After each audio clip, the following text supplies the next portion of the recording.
এই দেখেন আমি কি নিয়ে নিছি, কাঁকরোল, আলু, পটল, এগুলা আমি এখন মশলা মাখায়া তারপরে ভাজি করে নিব। এটা ভাজি করে তারপরে এটা ভুনা করব। এটা খেতে যে এত টেস্ট, যে খাইছেন যদি খেয়ে থাকেন তাহলে তো বুঝবেন, আর যে না খাইছেন সে একবার হলেও এভাবে খাইবেন। অনেক স্বাদ এই খাবারটা। আমি এখন মশলা মাখিয়ে রেখে দিলাম, ভেজে তারপর ভুনা করব। এখন আমি রেডি করে নিলাম এগুলা। পটলগুলো ভেজে নিতেছি, পটল, কাঁকরোল, আলু এগুলো ভুনা করব। ভেজে কীভাবে কী করি পুরোটাই দেখাবো আপনাদের। এই যে এরকম করে ভেজে নিছি, আর ভাজবো না, এরকম করে যেহেতু ভুনা করব এরকম লালটাই ঠিক আছে। এই যে এরকম করে লাল করে ভেজে নিলাম, এখন আবার দিয়ে দিব, আরও আছে। এই যে এগুলো এখন ভেজে নিব, এই যে দিয়ে দিলাম। এগুলো ভাজতে অনেক তেল লাগে, প্রচুর তেল খরচ হয়, তারপর খাইতে তো সেই মজা। যদি একটু তেল খরচ হয় তাও খেতে অনেক মজা। এই যে ভাজা শেষ, আলু, পটল, কাঁকরোল সব ভাজা শেষ, এখন ভুনা করে নেব।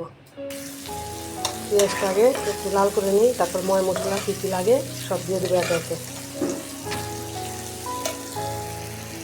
বাটিতে সম্পূর্ণ মশলা নিয়ে নিয়েছি, আদা, রসুন, ধনিয়া, হলুদ, মরিচ, লবণ সব একবারে নিয়ে এখন মশলাটা কষাই নিব। এই যে দেখুন অবস্থা, পেঁয়াজ লাল হয়ে গেছে, এখন মশলাটা দিয়ে দেবো, একবার ভালোভাবে সুন্দরভাবে কষাই নেব। পেঁয়াজের মশলাটা কষাইতে পানি দিয়ে দিলাম। মশলাটা যত কষানো হইব ভালো, তত তরকারিটা খাইতে অনেক মজা লাগে।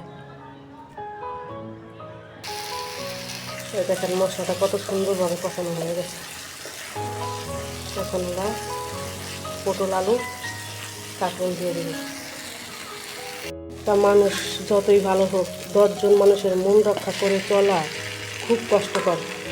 একটা না একটা মন্তব্য তারা করবে, তারা এটা ভালো তো ওইটা খারাপ, এটা খারাপ তো ওইটা ভালো, হাজারোটা প্রশ্ন তাদের উপর অভিযোগ নিয়ে আসবে।